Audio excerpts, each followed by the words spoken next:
Another Winter Olympic guest who I am pumped to talk to. She is representing Australia in the 5 cross-country events in Beijing, and she says that she owes many of her achievements to a state of constant caffeination.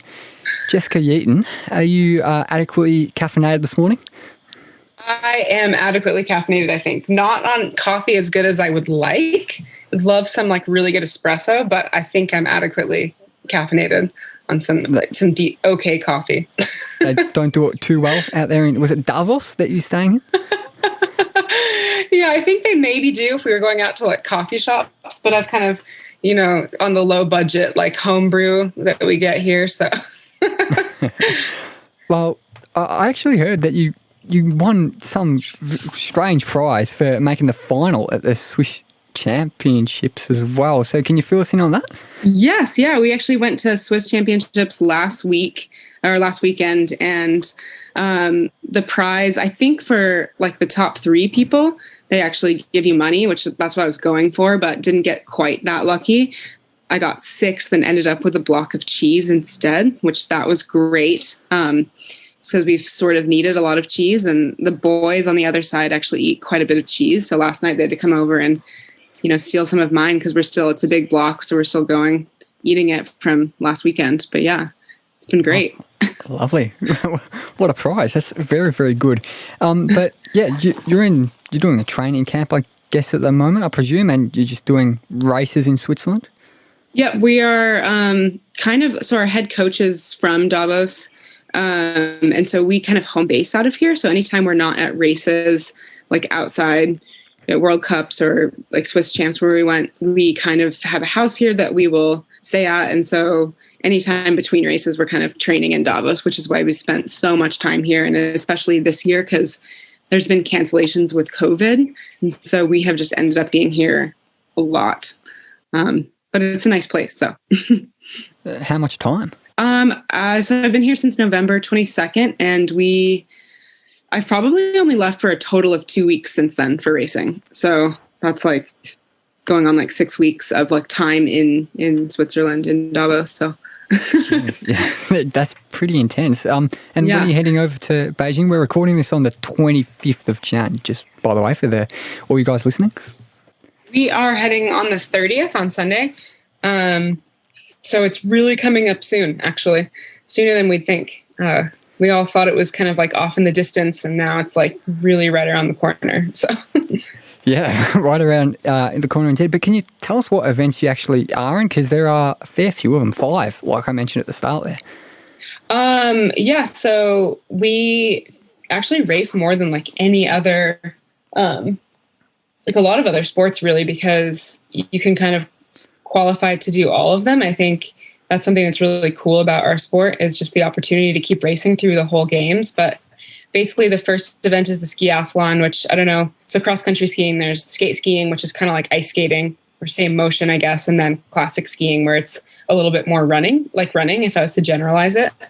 But for the skiathlon, that's a 15K race. And the first half, you classic ski, and then you go through the stadium and switch your skis and poles.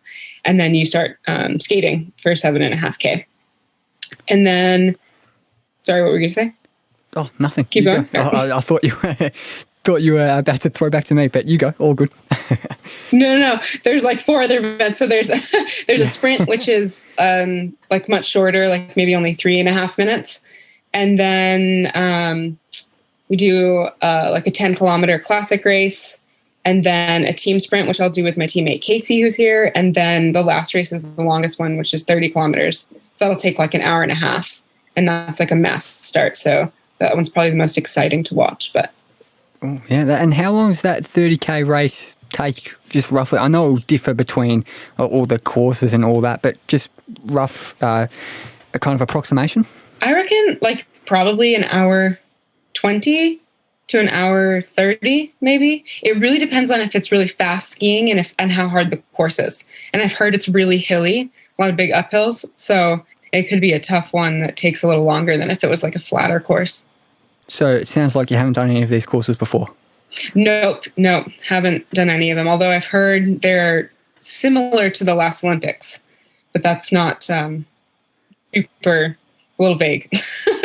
But I heard they tried to kind of mimic the courses of the last Olympics, but we'll see. I'll let you know So, when we get there. Yeah, well, I'll look forward to you letting me know. But similar to the last Olympics, is that good, bad, average, choppy, smooth? I think it's good for me. Like, it's the last Olympics, they were just notoriously hard courses, so really big uphills. Just like a very tough course, and so that should suit me as long as, like, I don't love like scary downhills. So as long as it's not like really treacherous downhills and things like that, I'm okay. But yeah, we'll see. Well, we have those 5 events, and you haven't done any of the courses before. Is that a usual thing at all, or is it just kind of COVID related and a kind of symptom of all the restrictions? Well, I guess it's possible. Yeah, I think last year they may be supposed to. Well, I don't know. I'm not sure if they're ever supposed to have test races in China, or if that was like supposed to happen last year, or if because of COVID they just haven't had races over there at all. But just because no one's had the opportunity to go over there and race the courses, it's kind of hard to check them out. I think a few coaches have been over there on and off, but none of the athletes have really skied those courses yet. Yeah, not your coaches. Not my coaches, but like everything we've heard is kind of from other coaches and other teams that have been over there. Okay, so the other coaches and the other teams, they just happily fill you in even though they're your rivals. Yeah, they actually do usually. It's a pretty nice sport. People like to help each other out because, I mean, realistically, you're not going to give no one's probably going to do any better because you told them how the course is. Like, you still have to train and kind of practice on your own. So I don't think that's a huge piece of like advantage, I guess. Yeah, well, in other sports, you'd probably just have people not wanting to offer advice purely out of kind of wanting to hate the opposition as much as you can. But it's good to hear there's a nice friendly atmosphere within the cross-country community. Yeah, we have a lot of camaraderie in the sport. So. Yeah, that's awesome. But you're in these 5 events, and they're all, well, obviously they all differ in maybe small ways and some in larger ways. But what are the things kind of in general, like little rules and little tricks that people should look out for in terms of viewers, I should say? Ooh, like when they're watching it? Yeah. When you're tuning in, are there rules and I guess tricks that you will use? There's not a lot of like rules, I guess. I mean, in terms of like if someone's doing something wrong or like going to get disqualified, like it's kind of just, I guess, like the main difference is that there's 2 different techniques. And so there's the one that's skating and one that's classic skiing, and they're basically totally different. And so if the race is classic, like you use specific skis for that, and then they put wax on the bottom so that you can get up the hills better. And then if it's skating, it's more about like the glide. So there's no wax. It's a different type of wax. We still wax all the skis, but there's no wax to help you like get up the hill, I guess. It's completely different. It's kind of hard to explain actually. But we use different poles. So the skate poles are longer, and then the classic poles are shorter, and then also different boots as well. So it's like completely different thing. And so if the race is, a classic race, it's kind of like you can have athletes that are more specialists in that technique than skating that will be doing better, and vice versa. So in a way, it's really cool because we have, all these different types of races where like maybe someone who's better at the longer event, like the 30K, will excel, whereas like you can have someone who's really good at the sprint event that's totally different, winning that race. So it's I guess it's a bit like track and field in that sense, where you have a bit more variation depending on the event. And how many people are doing all 5 events like yourself? Ooh, so like on our team, Casey, the other female athlete that's going, she will be doing all 5. And I think 2 of our boys, Phil and Sevi will be. But that's actually like pretty rare on other teams, maybe because they have bigger teams and maybe people are more specialized at either sprint or distance. So say like I have some friends on the American team who are going, and they maybe will only race like the one race they were selected for, like the distance race or the sprint race. There's definitely all around skiers. Like some of the best skiers will be doing all of the events. But I wouldn't say it's super common for people to be doing everything. Okay, that's interesting. I'm very aware of not trying to use up all the Beijing chat all at the start, so we'll try to scatter a bit throughout, maybe talk a bit more about it at the end. But we'll throw it back. You were talking to me, I think it was off air, about how you've just been everywhere, and especially throughout your childhood. You were born in Perth, and you've hardly been in Australia since. Is that right? Yeah. So I'm originally from Perth. Like all of my moms, I have tons of family there. My mom's side of the family is from there. My dad's American, and he actually worked for an oil company. And so when I was young, like the office was shut down in Perth, and so we were moved to Texas I was there for 5 years. Then I actually lived in Dubai for 6 years. And then after that, moved to Alaska when I was about 12. And that's where I sort of got into skiing. I actually hadn't had much winter experience before that. Like snow was a bit of a novelty, really. So that was quite exciting. And then that's kind of where my passion for like winter sports took off. And I have been skiing ever since. I've been back to Australia quite a bit during that time, but haven't like consistently lived there. So I've just been like all over, I guess. So you lived in all these places early on, and you're still traveling around the world heaps now due to the nature of what you do. But do you reckon that kind of your early life there and just moving all over the place, do you reckon that made you a bit of an adventurer, if I can put it that way? Yeah, I think so. I mean, I grew up especially when we lived in Dubai, we did a lot of traveling to cool countries and places like that. And I feel like that's kind of been a part of me my whole life. So I do love like just exploring and, getting over here and going to different countries and racing in different places. I think it's been a part of me my whole life. And so I definitely think it's like when you're used to the lifestyle, you kind of carry on with it. But ski racing is definitely different because when you're here to compete, you're not off, like especially now with COVID, like we're totally just not doing anything fun right now. But you don't spend a lot of time like exploring tourist sites and things like that. And so it's different when you're focused on racing, but we still get to see like the landscape we get to see and the places we get to ski. It's incredible being here and having this opportunity to just see so many places. So it's kind of like ski racing is like an avenue to explore, and that's really cool. Yeah, it's the beauty of the sport, I guess. Yeah. But yeah, so is there a particular place that's stood out to you in your time ski racing, or even before you really got into the ski racing at a high level? Like a particular place I've been? Yeah, well, just a particular place that you're just amazed by. Oh man. So like while ski racing, my favorite, like the best place I've been is probably Slovenia. And I think it's because it's so underrated. Like, I don't think when you talk to people about Europe, they're not like, oh yeah, I'm planning my trip to Slovenia. I don't know. and it's probably one of the most beautiful places I've been, and it's really cheap. And so I just like love it there. I think it's a total hidden gem. But before that, like I did a trip to Nepal when I was young, and that was really, really cool. One of the things I value so much about my childhood is like going places like that. So those are two like highlights, I think. Can you tell me about Nepal as a kid? Oh yeah. As a kid, it was so awesome. Like we trekked around, and I think we were there for like a week, and we would sort of trek between different like places we were staying. It was a big group of us, and just like the landscape was incredible. Just everything was so different, and everyone was so friendly there. I remember going to these like little, they weren't even hotels, like places we would stay, and everything, like cook you these meals, and everyone was so friendly. Like the culture is incredible there. And it was really cool as a kid getting to experience that. I think I would love to go back. It's on my list. It's you, Dad, and who else is part of the family? Yeah. My mom and my brother as well. Yeah. Your mom and your brother. Older brother, young brother? Older brother. He's 2 years older than me. Yeah. What's his name? His name's Josh, and he used to do a lot of, he used to ski race back in the day, and then he sort of transitioned he did a lot of road cycling for a while, which I also did growing up.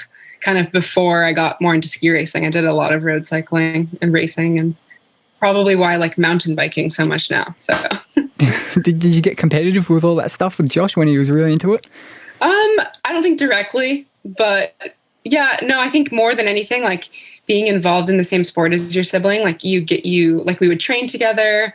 And it kind of serves as like someone to, I guess, more like motivate you, but I don't think we were directly competitive in that sense. Maybe if we were like, if it was a sister or something, maybe that would have been like more competitive. Because I've heard that from other people, but I think our relationship was actually really good because it was more like, you know, like motivation and a training partner to have. Like we do tons of riding and skiing together growing up. Right. And he was born in Perth as well, I'm guessing? He actually was born in Adelaide. My parents were living there, so. Oh, wow. Yeah, but I guess he spent more time in Perth than me because he's older, so he was there till he was about 4 or 5 before we moved. But yeah, okay, that makes sense. So, yeah. Where do you reckon you feel most at home? Because you've lived in all these places. It's crazy. I know, it's tough. Man, it's something that's really interesting when people ask me that. I have a really hard time. Like, where are you from? Or where's home? Because I think home to me is like kind of where my loved ones are a little bit. So like right now, I guess I'd say Alaska is a big piece of home to me. But I have been in school in New Mexico studying physiotherapy for the past like 3 years. And so that in a sense is home as well, because I've been there for the last 3 years. But I think like when people ask me that question, I say home is like probably Australia, Perth, and then Alaska, like a combination, because those are like the biggest pieces of kind of who I am, as you know, it's family. And then also, I guess Alaska has defined a lot of like, since that's where I learned to ski and stuff, that's kind of like defines me as a person. And that's a big part of me, but it's a really hard question for me to answer. So 2 years in Perth, I know all your family's there, but that's like your equal top answer. That's really interesting. Yeah, no, I think part of it, so I went back there for a year in high school as well because my parents moved back in like 2008. So I was there for a year of high school. And then kind of growing up, like when we were living in Dubai, especially, we would go back there like for the entire summer. So it was great actually. I spent like 3 months just on the beach, just like hanging out with cousins, like having a good time. So I have really good memories because like, you know, it was just like vacation. We'd spend like 3 months there just, yeah, having a great time. So, you know, I didn't live there, but spent a lot of time there. Like a lot of my fondest memories growing up, I'd say are like in Perth. So. Oh, yeah. Love that. And I guess you obviously feel that pride and still passion for the country because, well, you're representing Australia in Beijing. But yeah, exactly. Do you reckon you learnt particular stuff or picked up on particular things or maybe matured a bit earlier than everyone else because you had been to all these different places when you were so young? I don't think so. No, I still feel like I'm like 16. So I definitely wouldn't say I've matured more than anyone, but I think it gives you a lot of like experience and like, yeah, but I wouldn't say like, I don't know if it gives me like more maturity or anything like that. Has like travel experience helped with your athletic performance, would you say? Ooh, maybe a little bit. I think you have to be really used to being able to travel and like being able to, or being flexible, I guess. So being able to like get on a plane and like, you know, get somewhere and get used to a new hotel and be able to race and still perform like kind of not in your comfort zone. So I do think there's like an aspect of just being used to it and I guess like being able to operate under just like different circumstances and just that flexibility. So maybe it's more than I realize. Like it helps me more than I realize, but if that makes sense, I don't know if that makes sense. Yeah. Well, I guess it's hard to compare when you only know like how your own mind operates. You don't know how anyone else's mind operates. So that's, yeah, definitely fair enough. But you were talking about how exactly. you fell in love with skiing in Alaska. So talk to me about how you fell in love with it. Is it just a really normal thing to fall in love with skiing in Alaska? Or is it something that everyone does? No. It's actually really funny. So cross-country skiing is not the easiest sport. I mean, it's like to learn it, it's tough. Like when you see people starting out, it's just like, man, that doesn't look fun at all. And that is my experience initially. Like, it's funny that I say I fell in love with it because I can tell you the first time I went, I was literally thinking it was the worst thing of my entire life. I remember I used to complain. My mom would kind of drag me out because she loves exercise. And it's like an endurance sport. So if you like running or cycling and things like that, it's kind of, I think people that enjoy those activities gravitate towards it. But as like a 14-year-old or whatever, or 13-year-old, I was like, not that into like exercising for hours on end, and it was pretty tough. And I remember just complaining the whole time. And my mom would like make me go out on these skis, which was really funny. But I think somewhere along the line, like you learn to figure it out a little better. And you just get better at it. And the more you are competent with something, it becomes more fun. And I think I started doing races and excelling at them. Just because I had fitness from other sports like cycling and running that I was doing. And I think you kind of gravitate towards what you're good at, I guess. And over time it grew on me, but it is pretty funny because at first I really hated it.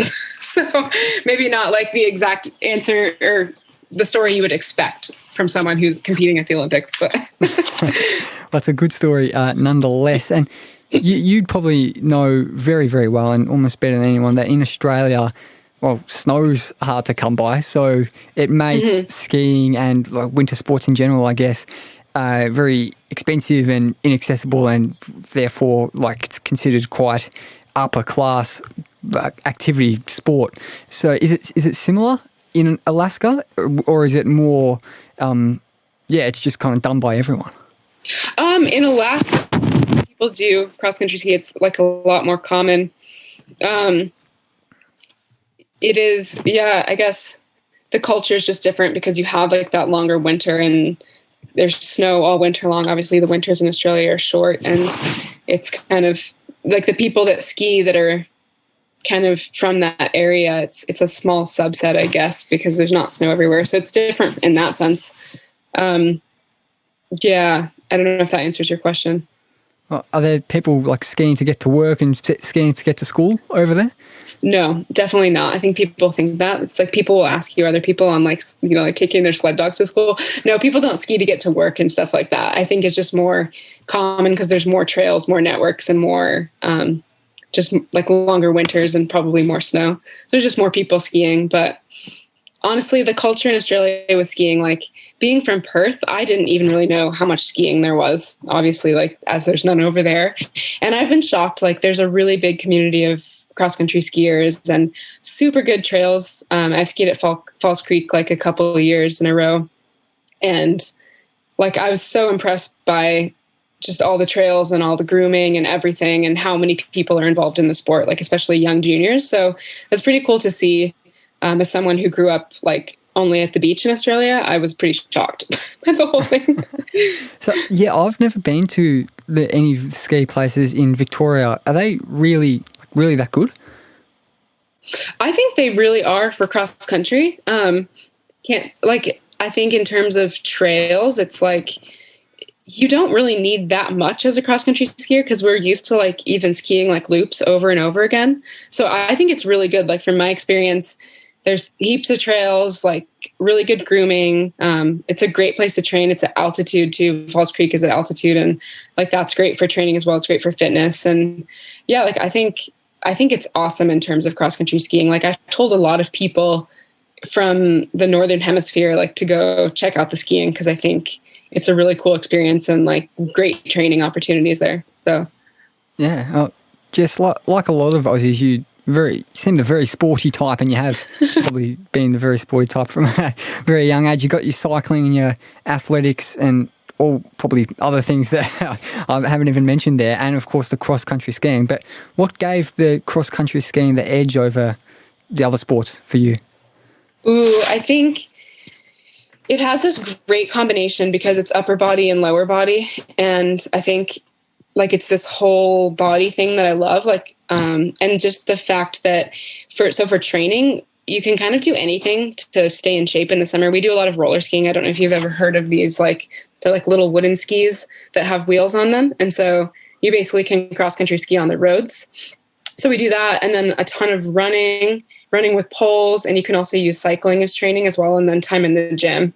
I even do like a lot of swimming as well on the side. So, you can kind of use all these other modes to like keep your fitness high. And so like training in the off season is actually like very fun, especially if you're into different sports. And I think that's like a big draw for me is the ability to like, you plan out a week of training and you have like some really fun mountain bike rides mixed in there, some longer runs, you get to roller ski. And I think just that keeps it interesting and it doesn't like, it's not monotonous to me. Like I always struggled training for cycling because you're always just doing Ks on the bikes. And I think it's just a little more fun cross-country skiing. And I just love that whole body aspect of it. The roller skiing is something that I'd never ever heard of, but it sounds very, very cool, very, very interesting. Is that a thing that's just used for like training for athletes like yourself, or is it just normal people in quotation marks do that? It's funny because I'll have people approach me all the time like, hey, where do you get those? Like, I want to try that out. And I'm like, I don't know. We don't have brakes, so you kind of have to know how to use them. It's because if you like, you can kind of slow yourself down a little bit if you know the technique, but it's actually quite dangerous because you're on the roads and like, say if there's a stop sign at the bottom of a steep hill, you can't stop really. So you have to know what you're doing. So I'm always like a little bit apprehensive to be like, yeah, go out and buy a pair and try it out. Like, but you do see people like all the time, like wanting to get involved and try it out. I think like in certain countries, like I know in Norway, a ton of people roller ski, not just like professional athletes, like it's part of their culture. I wouldn't say it's super common in other countries. Like it's mostly just people who are training at a high level for skiing, but. Right. Now, can I read you a little thing, Jess, please? Yeah. Uh-huh. Okay, I'll read this to you. So you did a little pocket profile on the Olympics Australia website, olympics.com.au. Probably not got quite as much good content as the pocket profile we did for the Patreon listeners, so I encourage people to check that out. But you said on that, one kind of piece of advice that you'd give to your younger self is this: don't feel like you need to choose one sport. It's okay to not have one focus when you are young. So why would you say that to your younger self? Yeah, basically, I think it's just really important. I think if you look at a lot of people, not just in skiing, but I know a lot of like athletes who kind of start out in one sport and they get a little burnt out on it. And so by the time they've hit like late teens or like early adulthood, they're a bit over it. And these are like some of the kids that are like growing up, like, I really want to go to the Olympics and this is like my dream. And I don't feel like I had this sort of slower transition into skiing. And I think that it's part of the reason I still love it so much and maybe didn't get burnt out on it as a kid or anything like that. I also think it's really important just from the injury perspective. Like skiing is a great one, since I mentioned earlier, like there's so many methods of cross training you can do, but I think it's important for kids to, like get a lot of different activities and kind of learn different sports and figure out what they're into. So if you're pushing one thing, it's like kind of an injury risk and like maybe your kid's getting burnt out on it. So I just think it's really important to have a lot of variety growing up.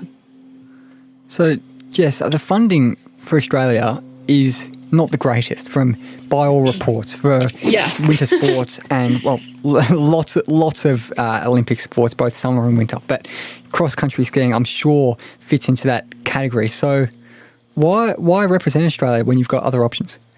Well, actually, like for me, I think it's actually maybe a better option. Like in terms of that stuff, like the funding as a US athlete wouldn't be like great for me either. So it's actually better. I have way more opportunities with Australia. And so I think like it's funny to say that because based off your question, but yeah, I have many more opportunities to compete in races and travel with Australia than I would otherwise.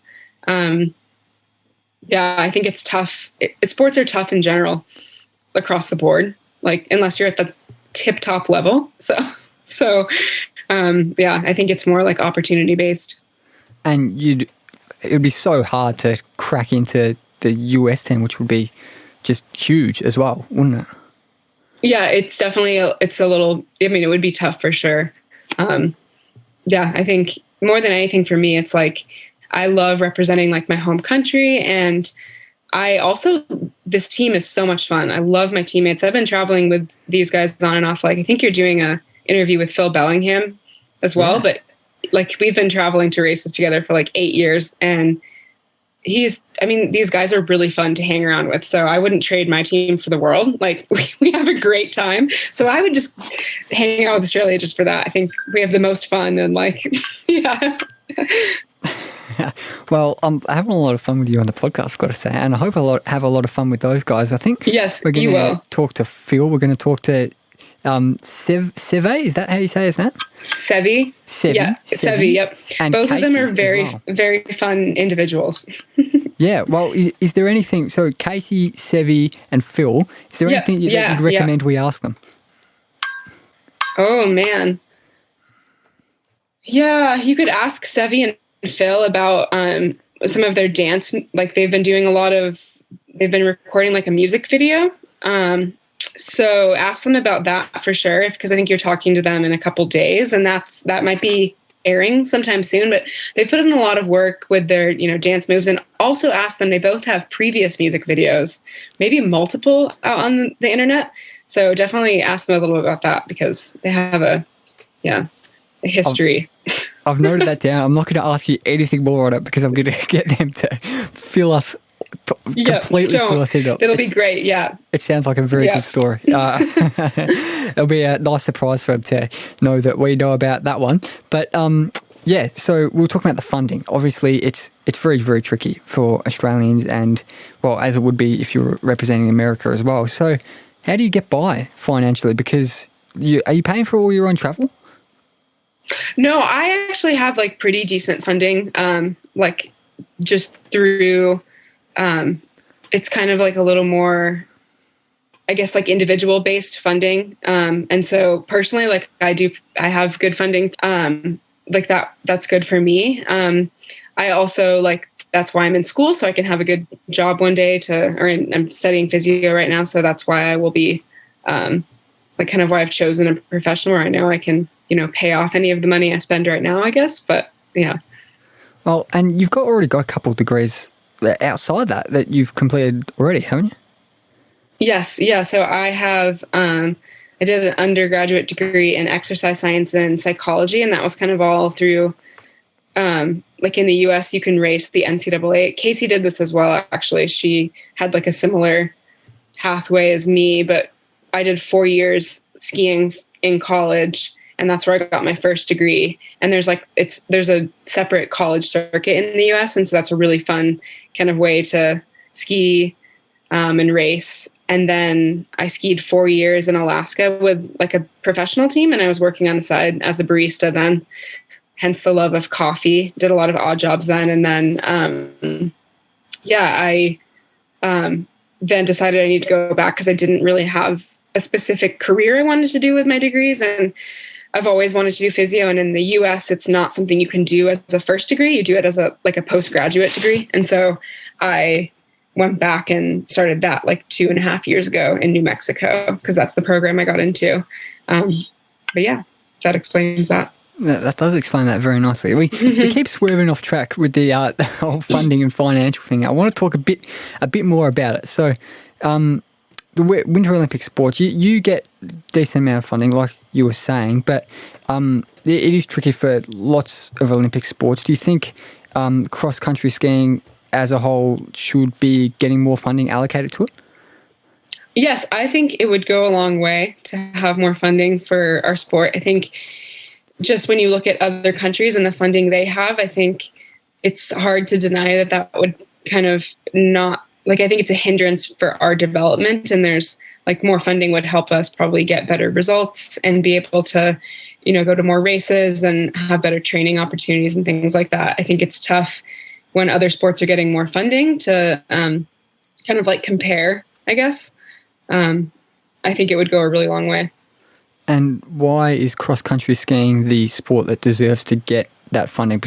Or every other sport thinks they deserve the funding. Why is cross-country skiing the one that should be getting it? That's tough, because I think every sport does. Every sport deserves funding. And I guess my answer to that would be maybe that there needs to be a more equal system to it. I don't think any sport should have anything taken away from it. I just think it's tough when maybe one sport, you get the results and that automatically unlocks the funding, I guess. And so you end up with this system where the people who are getting results also have more funding. And it's tough because maybe the funding would help us, get better results as well. But I think I would just like to see a system where it's maybe a bit more equal, how, every team is getting similar funding would be my answer to that. Well, I guess it's kind of like reflective of society, like the things at the top are just going way higher up, and like the sports and the people at the bottom just going way further down. So very, very interesting there. But 2022 Olympics obviously coming up in 2 weeks, something like that, even less I think. But 2018 Olympics, you were at that, so it's your second time going to the Olympics. Can you tell me about 2018? It was Pyeongchang, was it?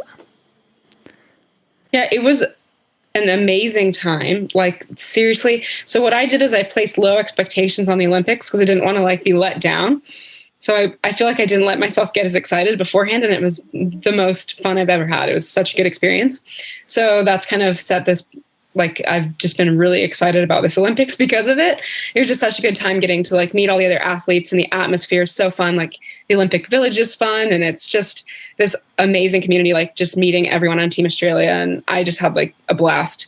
I wouldn't say like some of the races weren't my best results. I had a few really good results that I was proud of at the time, but I'm definitely hoping to improve upon that this Olympics. I think some of my results over the past 4 years have been significantly better than I was racing at the last Olympics. So I feel like I have much higher expectations of my performance this time, that's tough because I maybe have more pressure on myself right now just because of that than I did last Olympics. And I might be more disappointed if I can't achieve that.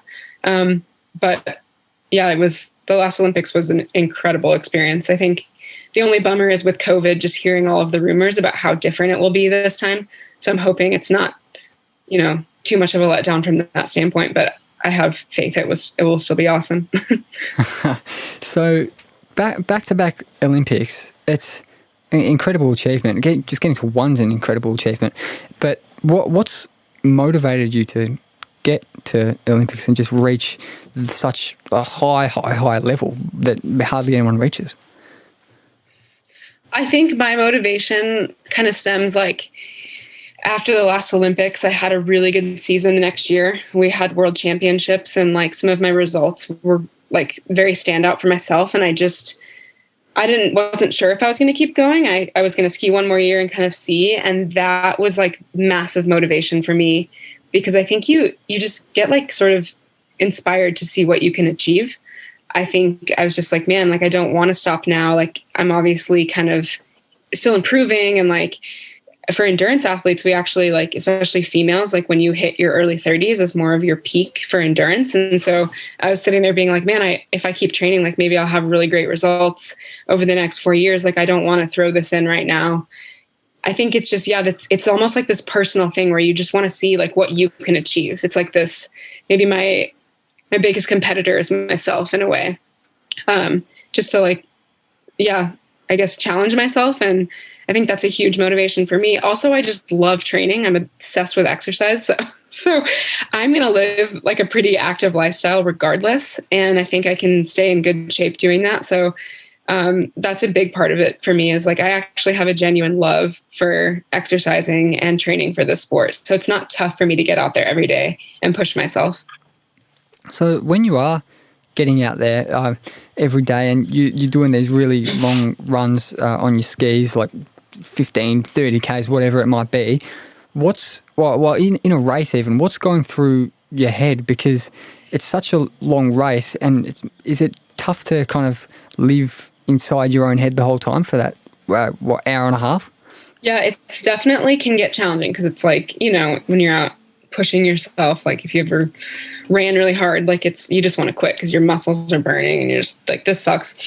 But I think there's part of it that's like a mental aspect just of training. So like every day we go out there and push ourselves doing like high intensity sessions, like intervals and long skis. And there's an aspect of like kind of training your head for it. So when I go out there, like by doing hard workouts or hard races, I'm like, I know I can push myself. I know I can do it. And so during races, you almost have this like mental dialogue with yourself. Like depending on the length, it's kind of funny. Even in a sprint race, I'll be like, man, it's only one more minute. Like you can keep pushing yourself for a minute. But in a distance race, I'll be like, oh, it's only half an hour more. Like you can do anything for half an hour kind of thing. Like, so it's kind of funny. Like you just sort of twist it in your head. It's, you just tell yourself you can push through. But it's definitely a large part of that. Like there's a mental training aspect of it. And one thing that is really interesting is that a lot of times the races where you're kind of having a bad day, those are the hardest ones to push through. Like when you're having a really good race and you know it, it's so much easier to push through the pain and keep going. But when you're struggling and you're off the back, it's a lot more difficult. And those are the races you actually tend to remember a little bit more. So a lot of it is kind of like teaching yourself to keep pushing through that. But it's kind of different than you think because it never really hurts any less. You're just kind of going faster. So when you're having a good day. So it's kind of funny from that sense. Yeah, I imagine you would have been in a pretty good headspace at the time when you won the 2020 American, the Birkebeiner, which is a pretty big event from what I've heard. Yes, that was like probably it's probably the, I guess, like result in skiing, definitely like top 2 that I'm most proud of. I think just like going into that race, I didn't really have a lot of confidence, and I was in uni at the time and had to kind of pull a bit of a stunt to get there. Like I had an exam the morning before the race, and so I flew that afternoon. And that's like pretty crazy if you know how like cross country skiers normally approach racing. It's like you get there like 5 days early, and you get used to the course and you get used to everything. And like no one would say, yeah, fly to a race, especially it's a 50-kilometer race like the day before. But actually my boyfriend was kind of the one who was like, you have nothing to lose. Like you need to just go do this. And so he really pushed me to do it. So, and I'm like very glad I did, but I ended up getting there. I flew there and then I had to rent a car, and I ended up getting there at like 10 p.m. the night before. Didn't ski the course, kind of knew nothing. I'd actually flown my skis with a friend earlier that week, and they had them all waxed up and ready to go for me.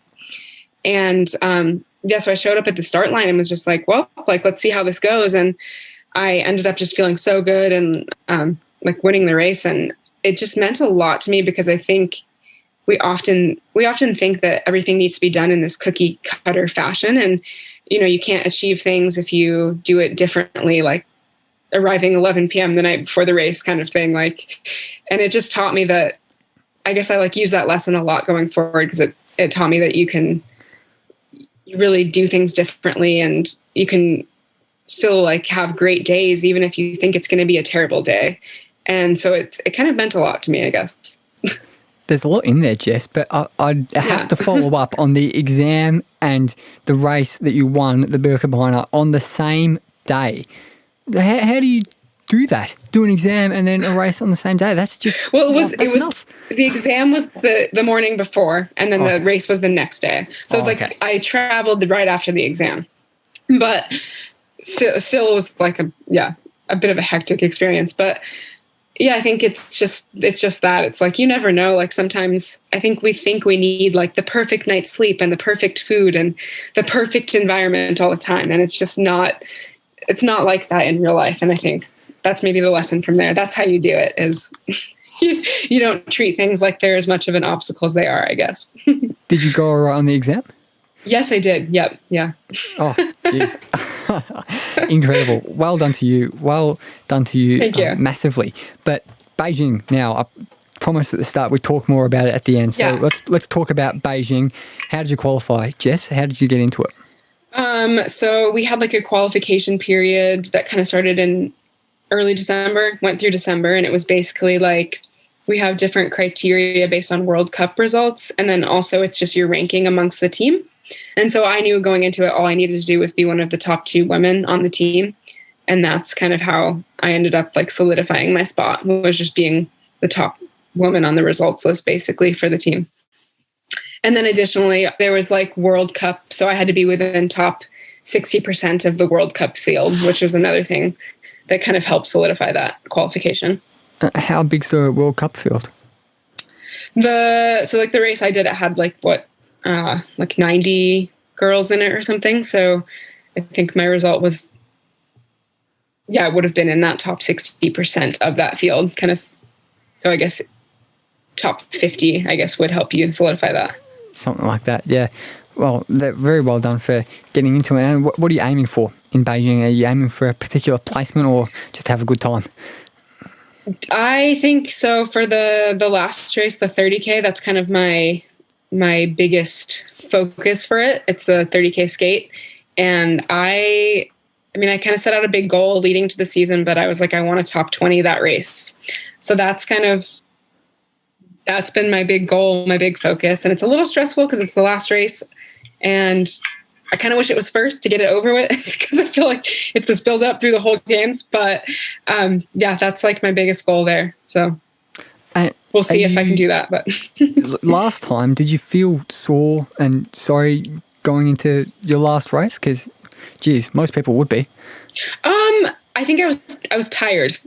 I wasn't like sore, but I was very tired. And that's like something that kind of freaks me out a little bit going into it. Cause it's like, I'm doing all these races, but the last one is my emphasis. And so I need to be really careful about like recovering in between races, like staying well fueled.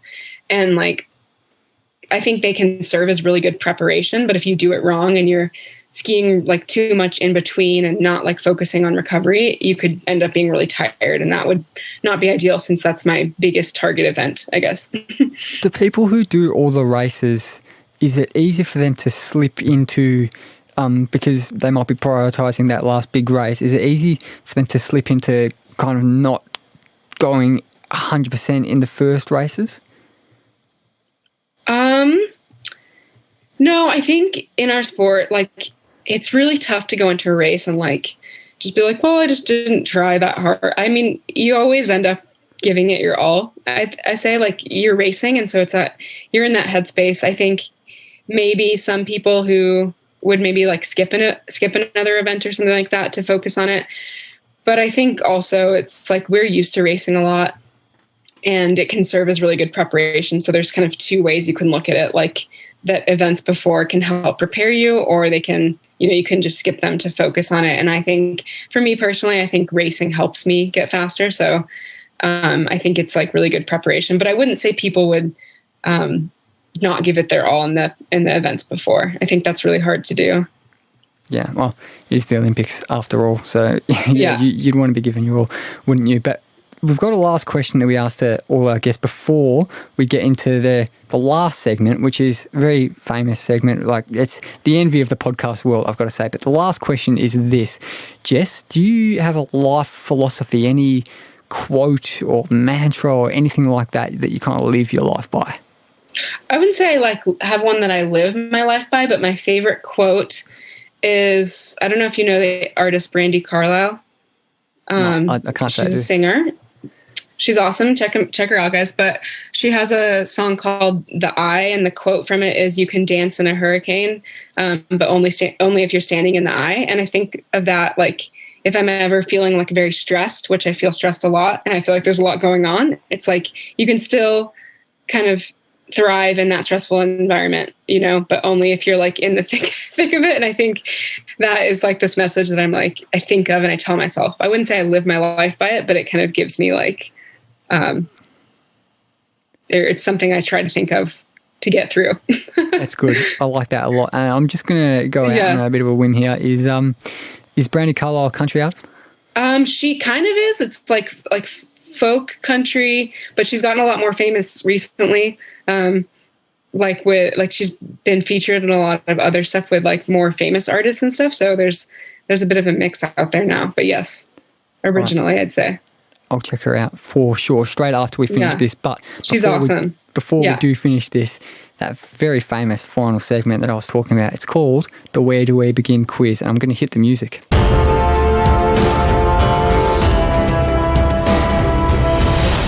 Now, we did a quiz just the other day with Nick Timmings, and usually we have Lockie go up against the guests and have some kind of weird and wacky questions. It's very good fun, but obviously we've got to do it very differently without Lockie today, as we had to do with Nick the other day. So what we've been doing is I've been putting 8 questions to our Winter Olympian guests, and you see how many of the 8 kind of Winter Olympic related questions you can get correct, and then we'll put you on the leaderboard up against all the other Winter Olympians that we've chatted to here on Where Do We Begin. Awesome.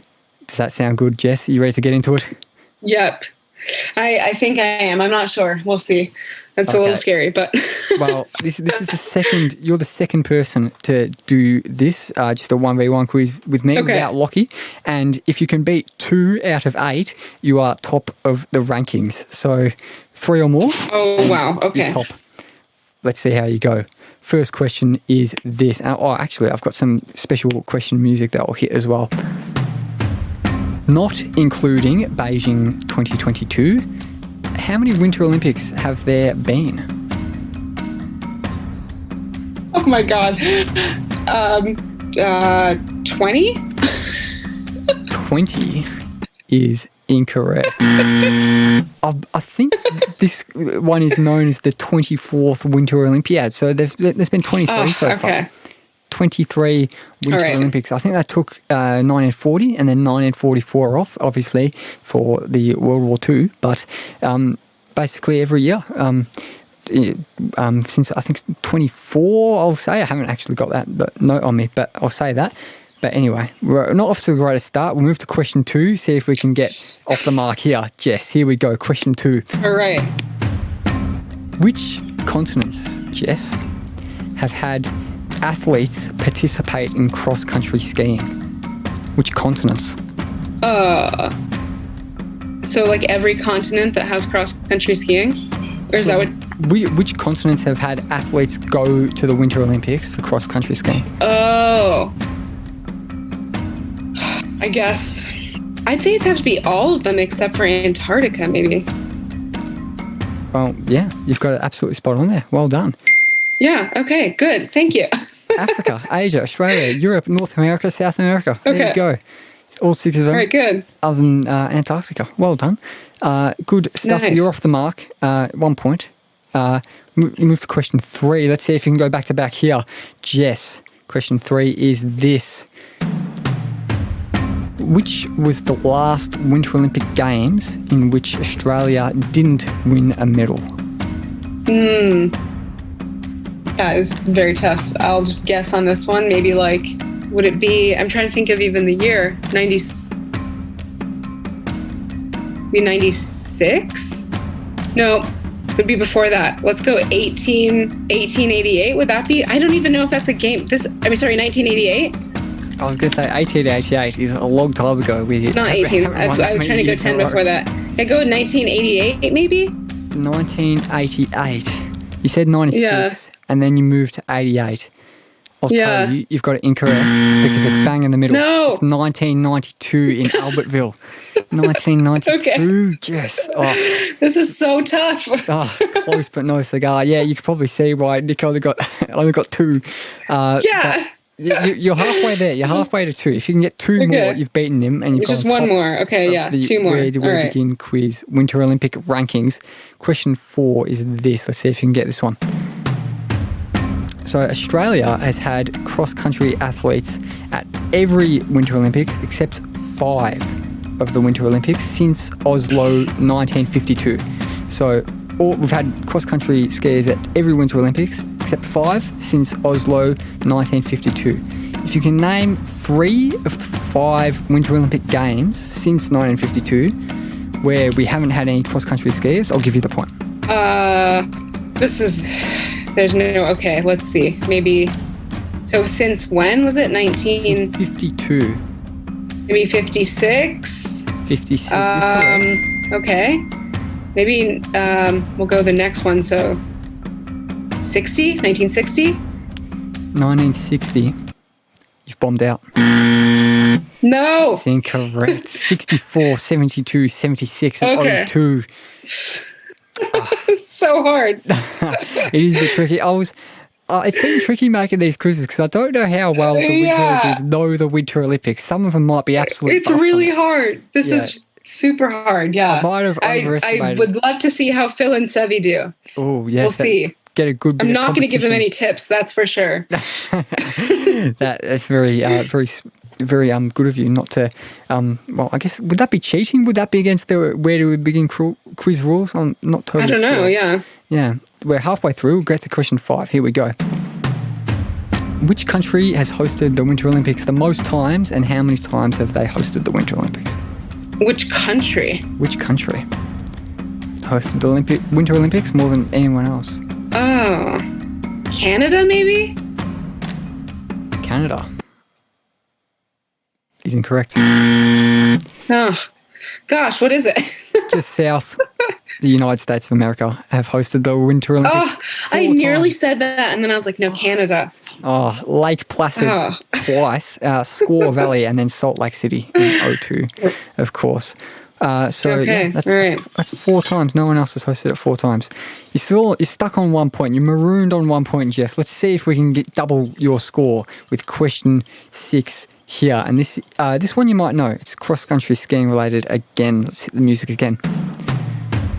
I'm sure you've heard of Marit Bjorgen, the famous cross-country skier, legendary cross-country skier. She has won 8 Olympic gold medals in cross-country skiing, and she was on the podium at every Olympics she went to. So can you tell me which Olympics she did go to? Oh, okay. So she went to, I guess, the last, you said it was, would have been the last, okay, so it would be Pyeongchang, Sochi. Correct. That's correct. Vancouver. Vancouver is also correct. And probably Italy. So was the one before that? Turin? Turin's correct. Maybe? Are there any Did she more? also go to Salt Lake? No. Did you? You tell me. I'm going to say 16 years is a lot. I'm just going to go with those 4. Oh, jeez. Am I wrong? Yes, you're wrong. Unfortunately, she did go to Salt Lake City in 2002. No! You were so close. This is so hard. You were so close. Oh. That's such a long time. She's so impressive. That's like 20 years. That's hurt me. Okay, Have you met her before? Close enough. I've never met her, but I have raced against her, I guess, because quite a bit. But she's kind of phased out. But yeah, I think she retired after the last Olympics. But yeah, I think she did. And I think she's won the most Winter Olympic medals of anyone ever, which is absolutely ridiculous. Yeah. I think that's correct. 8 gold medals, I think 15 total medals. It's insanity from Marit Bjorgen. But question 7. You need to get the last 2 right to go outright top of the standings. Let's see if we can get on roll with these last 2. Here we go. Yeah. So Bing Duen Duen, meaning ice child in English, is Beijing 2022's official mascot. What is Bing Duen Duen? A stylized kind of cartoon, I guess, version of? What even is? I'm trying to think of what it's like a panda, right? Or is panda your answer? Does that even count? Is it? I guess it's a panda, right? Well, no, because panda was Pyeongchang, so I guess, yeah, it is, but... Well, it is a panda. I'm not going to let you talk yourself So it's a out of panda twice. It's a panda. Was it a panda in Pyeongchang as well? Okay. I thought it was. That's why I was like catching myself, because I saw the mascot this morning because I was filling out my health questionnaire. So I'm like, yep, panda. But then I'm pretty sure it was a panda last time. So I'm second guessing myself. Yeah. Well, that's good. We'll have to get our listeners to look into whether it was a panda in South Korea. I don't think they have pandas in South Korea. So who knows? Maybe it was, maybe it wasn't. But it's definitely a panda in Beijing 2022. Yep. Bing Duen Duen. Question 8. So you've equaled Nick Timmings, the skeleton athlete. So you're equal top, but let's see if you can go outright top by getting question 8 All correct. Right. Jess, here we go. Go for it, yeah. In which games did a female cross-country skier first finish the 10-kilometre race in under 25 minutes? Oh. Maybe it's Salt Lake. Is Salt Lake your answer to go outright top of the quiz leaderboard? Well, now you're making me think that it shouldn't be because you asked me. Yes, I'm keeping it. You're keeping it. Okay. Let's amp up the tension here. There's lots at stake. You're top of the leaderboard if you've got this correct. Let's hit a drum roll. You've gone very close very many times. You're not so close this time. It's incorrect because it's Vancouver 2010. Charlotte Koller no. from Sweden did it Did she? Wow. 24:58.4, which is still an Olympic record, apparently. So it's only been done once. Wow. Sub 25 minutes. Wow. And it was in 2010. Yeah. Do you reckon Interesting. you could do it this time? Sub 25, or is that